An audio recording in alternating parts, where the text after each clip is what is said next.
Bismillahirrahmanirrahim. Assalamualaikum warahmatullahi wabarakatuh. Selamat pagi, salam sejahtera buat kita semua. Perkenalkan, saya Yuliadi, salah satu anggota tim pengampu mata kuliah pemrograman berbasis objek. Saya dari Program Studi Informatika Universitas Teknologi Sumbawa. Nah, untuk hari ini saya membersamai adik-adik tentang materi UML atau Unified Modeling Language. Nah, untuk materi ini, UML ini berbicara tentang bagaimana kita memodelkan sebuah sistem pengembangan perangkat lunak. Jadi, di materi UML ini tidak berkutat pada source code ya, atau beberapa perintah-perintah yang terkait eh, misalnya tentang kelas, variabel, atau objek ya. Tapi di sini bagaimana kita memodelkan sebuah sistem sesuai dengan fungsionalitas atau interaksi yang lainnya. Nah, untuk UML ini juga kita akan memodelkannya dengan salah satu tool yaitu AI atau Enterprise Architecture yang nanti akan kita gunakan bagaimana kita membuat model-modelnya dan model apa saja yang akan kita buat nanti itu dalam pengembangan sistem perangkat lunak akan kita pelajari lebih detailnya. Nah, uh, sebelum lebih jauh kita mempelajari tentang UML, tidak ada salahnya kita harus mengetahui apa sih UML itu ya. Nah, ternyata UML itu adalah bahasa standar yang digunakan dalam memodelkan tentang perangkat lunak atau sistem perangkat lunak itu sendiri. Nah, secara pengertian UML itu adalah bahasa standar untuk pengembangan sebuah sistem yang dapat menyampaikan bagaimana membuat dan bagaimana membuat dan membentuk model-model, tetapi tidak dapat menyampaikan kapan dan apa model yang seharusnya dibuat. Jadi UML itu hanya alat yang dipakai untuk membuat model, membuat desain sistem ya, sistem perangkat lunak yang dibuat baik dari sisi fungsionalitasnya, strukturnya ya, kemudian interaksi dan lain sebagainya. Nah, di sini UML itu bukan hanya sebagai bahasa visual, tapi ternyata bisa langsung dihubungkan dengan berbagai bahasa pemrograman. Salah satu contoh mungkin tool yang kemarin ada belajar di PBO yaitu Java ya. Nah, itu ada Java, ada C++, kemudian ada Visual Basic, atau bisa langsung dihubungkan ke dalam Object Oriented Database. Nah, dalam implementasinya UML itu ada beberapa tahapan dalam life cycle pengembangan sistem itu dibuat dalam bentuk dokumentasinya. Jadi ada beberapa pendokumentasian yang harus dibuat dalam UML.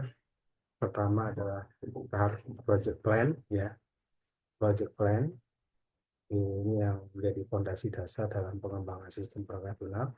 Kemudian analisa kebutuhan, requirement ya, ini untuk menggali kebutuhan yang dibutuhkan dalam pengembangan.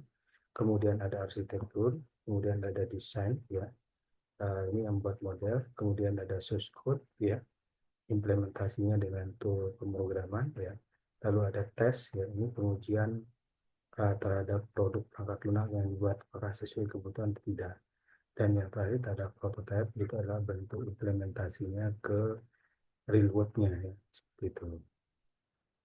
Nah, lalu sejarah UML, ternyata UML ini sudah muncul cukup lama ya, eh, yang terkait tentang pendekatan analisa dan rancangan sistem yang dengan pendekatan object oriented ini sudah mulai pada tahun 1970-an sampai dengan tahun 1980-an.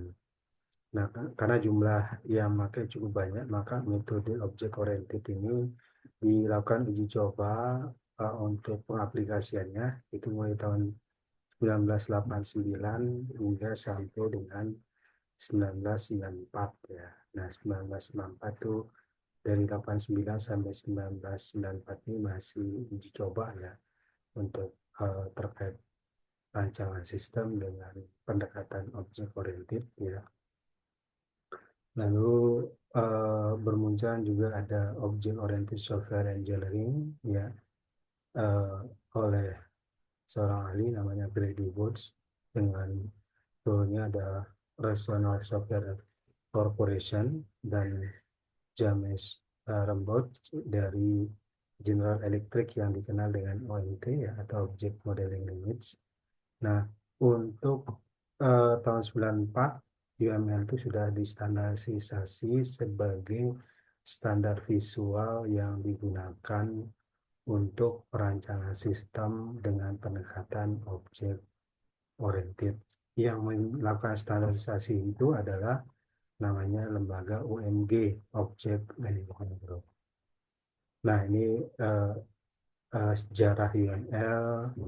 Mudah-mudahan dari dua slide tadi ada bisa memahami apa UML dan sejarahnya. Nah, di dalam UML itu ada beberapa jenis model yang digunakan dalam memodelkan sebuah sistem perangkat lunak ya. Ternyata di sini juga ada 13 model diagram ya. Nah, 13 model diagram itu dikelompokkan menjadi ada 3 kelompok utama ya. Yang pertama adalah terkait tentang perilaku ya, perilaku, interaksi dan struktur ya. Nah, jadi ketika kita akan mendesain modelnya tidak mesti harus seluruh 13 diagramnya yang kita buat ya. Jadi tidak ada standar harus keseluruhannya model diagram itu harus kita buat, tapi cukup bisa mewakili dari 3 kelompok tadi ya. Nah, beberapa mungkin ada yang pernah membaca atau melihat riset yang sudah dilakukan untuk memodelkan sebuah sistem perangkat lunak itu, dia hanya cukup membuat ada 4. Misalnya ada use case diagram, ada activity diagram, ada scan diagram, ada class diagram. Nah, keempat diagram ini sudah mewakili ya. Yang perilaku itu ada activity dan use case ya. Kalau struktur itu ada kelas, kemudian interaksi itu ada sequence. Nah, cukup 4 itu bisa sudah kita buat, sudah masuk dalam memodelkan sebuah sistem ya. Kemudian untuk analisis dan desain proses dengan Zahman Framework ya. Nah, ini bentuk urutan tahapannya. Analisa kebutuhan ya. Setelah selesai analisa kebutuhan bisa kita membuat modelnya. Model di sini bisa dibuat ada 2 yaitu kelas diagram, model use case-nya dan kelas diagram ya. Nah, dari use case diagram bisa diturunkan pada 2 model yaitu activity dan sequence ya. Nah, kalau untuk kelas diagram bisa diturunkan ke step chart ya. Step chart diagram ya. Dari step diagram diturunkan ke komponen diagram. Nah, dari komponen diagram bisa diturunkan ke development diagram ya. Nah, itu untuk proses analisis dan desainnya dengan pendekatan Zahman Framework ya.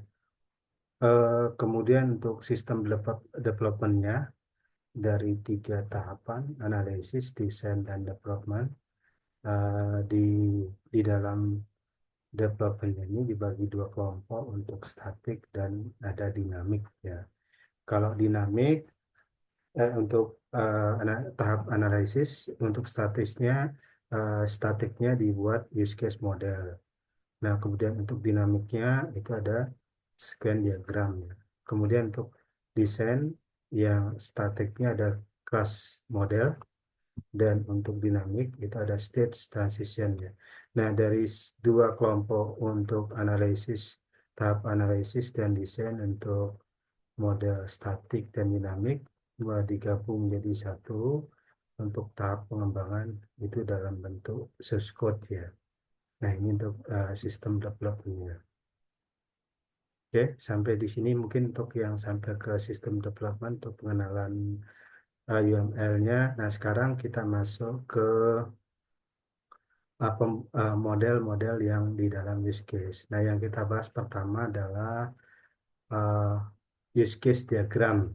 Nah, ini use case diagramnya adalah salah satu model yang dibuat dalam UML yang menggambarkan fungsionalitas yang diharapkan dari semua sistemnya. Jadi aktivitas yang diinginkan oleh pengguna di dalam sistem sendiri atau lebih dekatnya adalah harapan ya, harapan dari pengguna. Nah, selain itu juga use case digunakan untuk merepresentasikan sebuah interaksi antara aktor dengan sistem ya.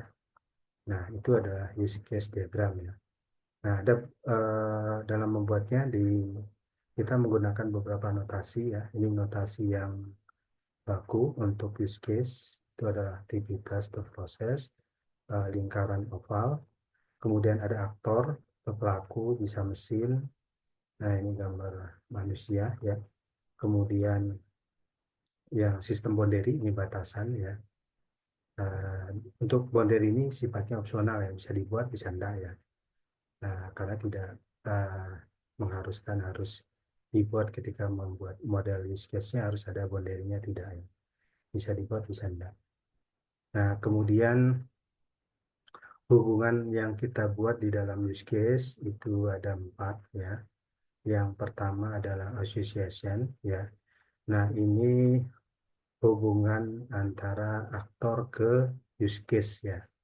Ini menggunakan garis tanpa ujung ya, garis biasa ya.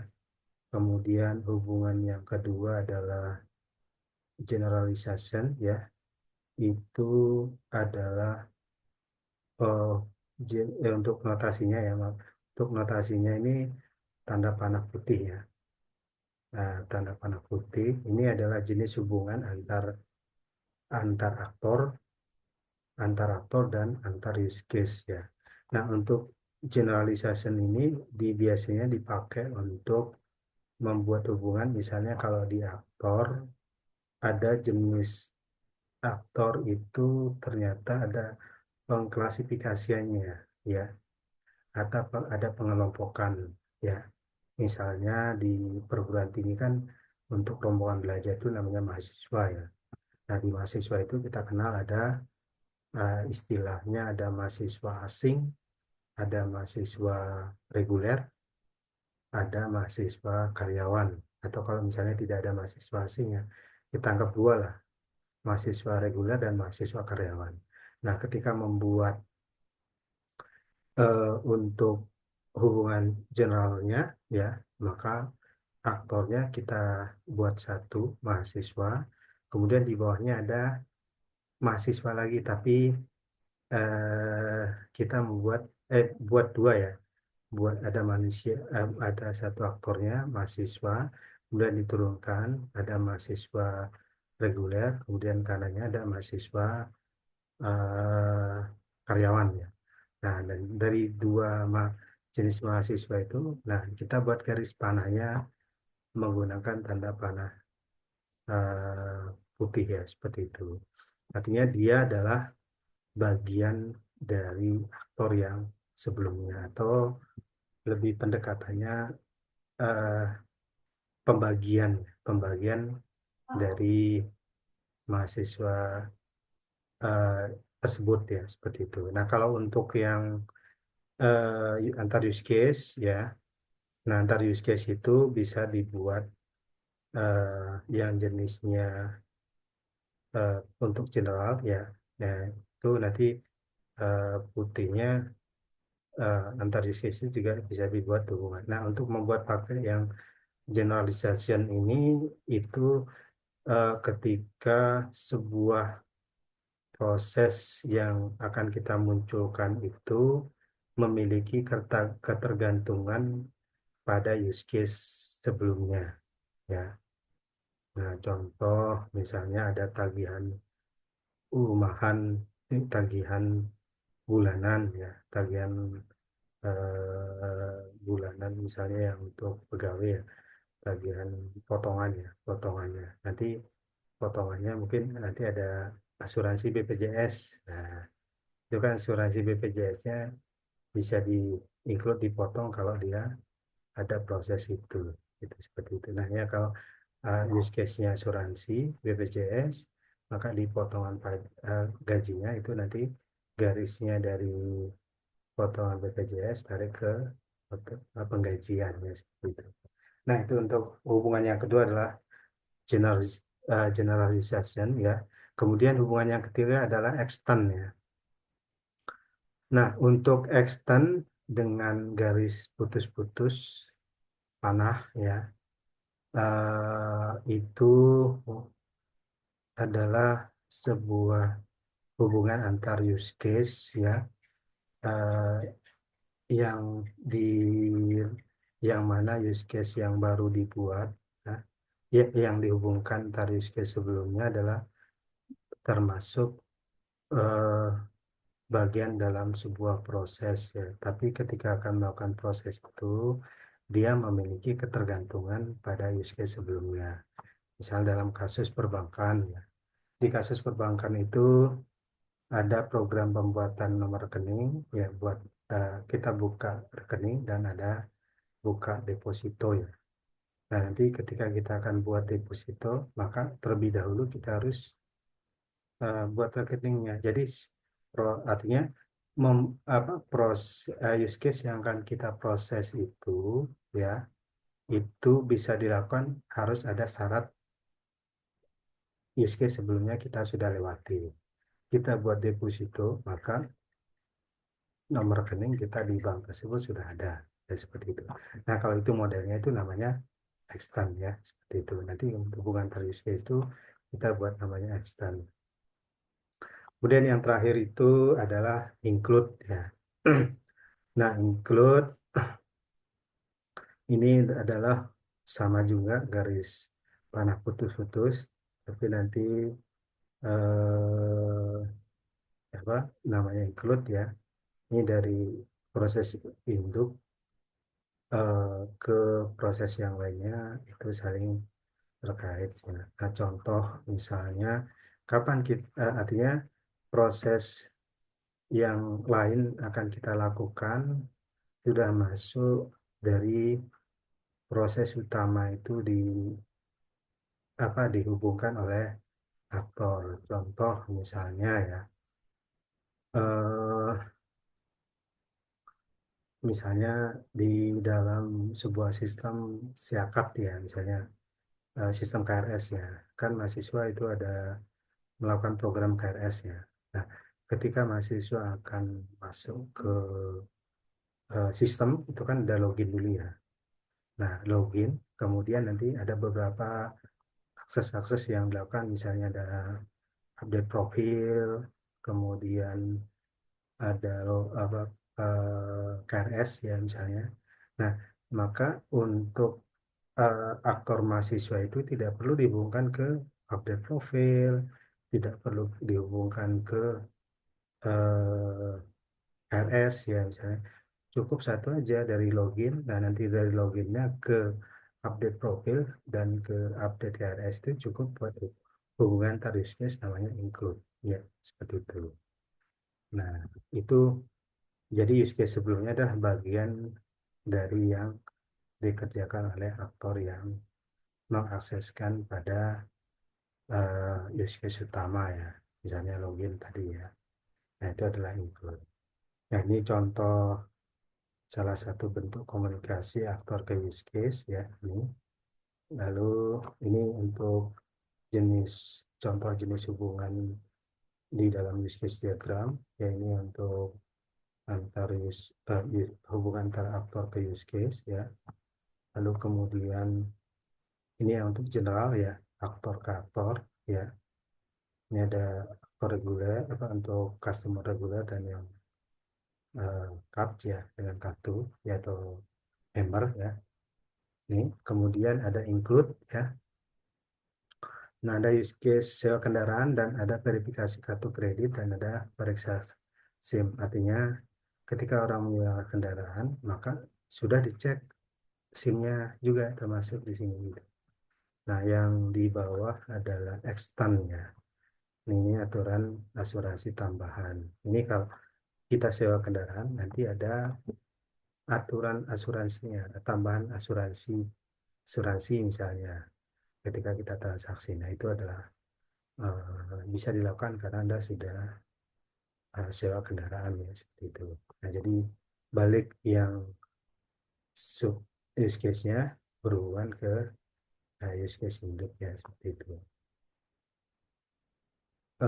Nah, ini untuk yang contoh use case hubungan juga ya eh, buat pesanan.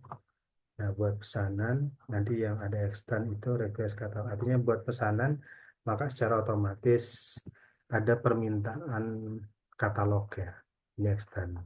Nah, kalau yang include ada isi data customer ya, kemudian produk pesanan ya, daftar produk pesanan kita ini include, kemudian pengaturan pembayaran ya include ya.